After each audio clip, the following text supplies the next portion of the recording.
Need a last-minute revision? In this video, we'll cover the complete NCERT Chapter 5, fast, simple, and exam-focused. Welcome to Teaching Science. Have you ever wondered how your body keeps you alive, even when you aren't thinking about it? Today, we're diving into one of the absolute most important chapters in your Class 10 biology syllabus, life processes. This explainer is going to break down everything you need to know for your CBSE board exams, step by step, in the simplest way possible. So let's get started. Seriously, think about it for a second. When a dog is running around or someone is shouting, it's pretty obvious they're alive, right? You can literally see them moving. But what about when you're just sitting completely still, or when you're deeply asleep in your bed? Well, even then, there are these incredible, invisible molecular movements happening inside you. Your body is constantly doing maintenance jobs right this very second, just working tirelessly to keep you alive. Okay, here's our roadmap for today's lesson. We'll start by asking, what are life processes? Then we'll tackle the four main pillars: nutrition, respiration, transportation, and excretion. And finally, we'll wrap it all up with a quick chapter revision. Let's jump right into part one. What are life processes? You know, our bodies are these incredibly well-organized structures made up of cells and tissues.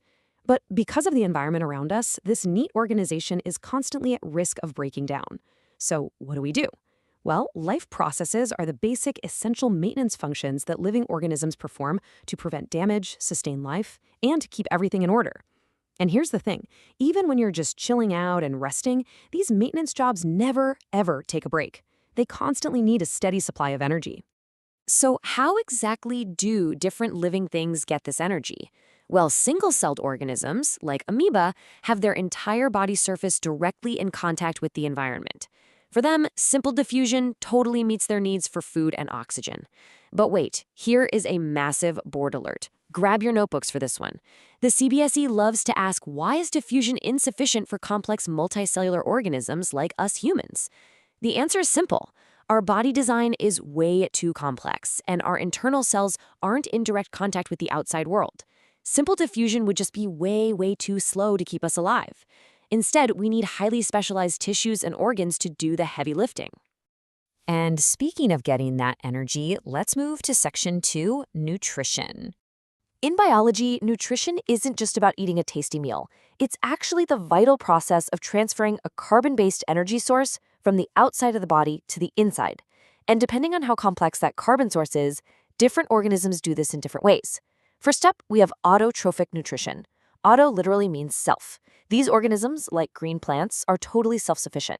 They use simple inorganic things like carbon dioxide and water to make their own complex food. Then there's heterotrophic nutrition. Heterotrophs, like animals, fungi, and humans, can't make our own food. We have to take in complex substances and break them down into simpler ones. To pull this off, our bodies use these amazing biocatalysts called enzymes. So at the end of the day, heterotrophs depend on autotrophs to survive, either directly or indirectly. Now for those self-sufficient autotrophs, this whole process happens through photosynthesis, which converts solar energy into stored chemical energy. There are 3 absolute must-know steps here. First, the absorption of light energy by chlorophyll. Second, converting that light energy into chemical energy while simultaneously splitting water molecules into hydrogen and oxygen. And third, the reduction of carbon dioxide into carbohydrates.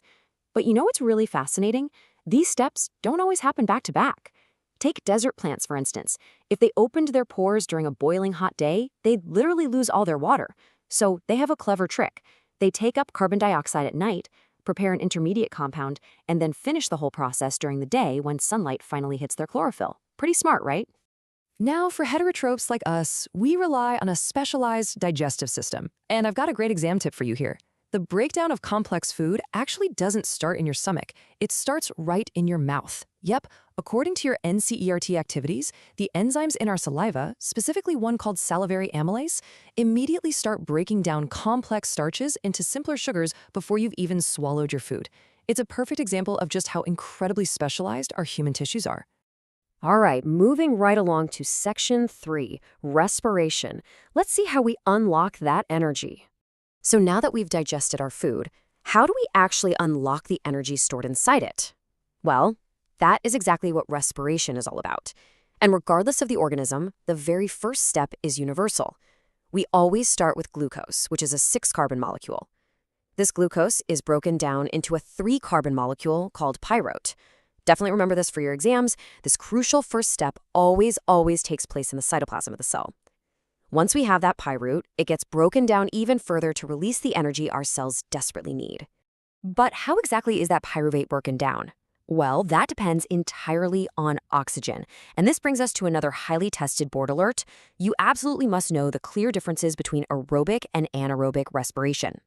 Aerobic respiration uses oxygen. It takes place specifically in the mitochondria of the cell, and it breaks down the pyruvate completely, releasing a huge amount of energy.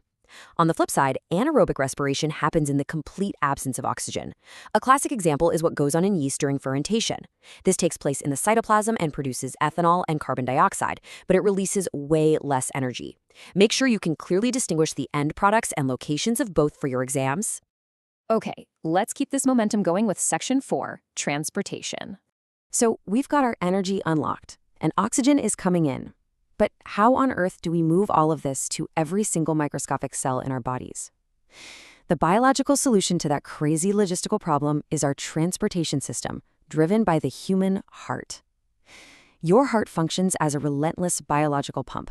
And this perfectly illustrates a really cool concept called double circulation. In humans and other vertebrates, blood goes through the heart twice during each complete cycle. It gets pumped out to the lungs to pick up oxygen, comes right back to the heart, and then gets pumped a second time out to the rest of the body. This strict separation of oxygen-rich and oxygen-poor blood is a total game changer. It maximizes efficiency and gives our bodies the high energy supply we demand. While we're on the topic of the circulatory system, I want to share an important observation straight from those more-to-know boxes in your textbook. Let's talk about blood pressure. It's actually measured using an instrument called a sphygmomanometer. I know, it's a real mouthful, so definitely practice writing that one out. High blood pressure is also known clinically as hypertension. It's caused by the constriction or narrowing of your arterioles, which heavily increases the resistance to your blood flow. It's just a really great real-world application of the exact biology we're studying right now. And that brings us to our final major process, Section 5, excretion. Whenever our bodies run chemical reactions to generate all that energy, they naturally create some leftovers or byproducts. Some of these, like nitrogenous wastes, can be highly toxic and have to be safely thrown out. In humans, this massive filtration job is handled by our kidneys, and the basic filtration unit inside the kidneys is called the nephron. It features this fascinating little cluster of very thin-walled blood capillaries, tightly associated with a cup-shaped structure called Bowman's capsule, which collects the initial filtrate from the blood. Now, heads up, I need to issue a common mistake alert right here. Do not confuse excretion with egestion. Egestion is just getting rid of undigested food from your digestive tract. Excretion, which uses these nephrons, is specifically about filtering out metabolic nitrogenous wastes, like urea and uric acid directly from your bloodstream. Huge difference. Let's bring it all together in Section 6, Quick Chapter Revision. All right, let's do a super fast 1-minute recap to really lock in everything you've learned today. Here is your ultimate chapter revision recap. We started with life processes, which are the essential maintenance jobs keeping us alive: nutrition, respiration, transport, and excretion. For nutrition, remember autotrophic, like photosynthesis, making food from scratch, versus heterotrophic, which uses enzymes to break down complex stuff. For respiration, we contrasted aerobic respiration in the mitochondria using oxygen with anaerobic respiration in yeast without oxygen. Transportation is all about our biological pump, the heart, and the super efficient double circulation. And finally, excretion relies on our kidneys and those tiny, hard-working microscopic filtration units, the nephrons. It's amazing how perfectly each process solves a biological problem, isn't it? Now, I want to leave you with the thought. If our kidneys filter out these toxic waste so perfectly every single day, what exactly happens to the body when they fail? And how can modern technology possibly step in to replace them? Well, that's a mystery we'll solve in our next explainer. For now, are you ready to practice your NCERT diagrams and tackle those board exam questions? I highly encourage you to sit down right this second, draw out the human heart and the nephron, and solve the NCERT back exercises while all of this is fresh in your mind. If you found this lesson helpful and easy to understand, please like, share, and subscribe to Teaching Science. And don't forget to press the bell icon so you never miss our next CBSE science lesson. Until next time, keep studying hard. You're going to do great.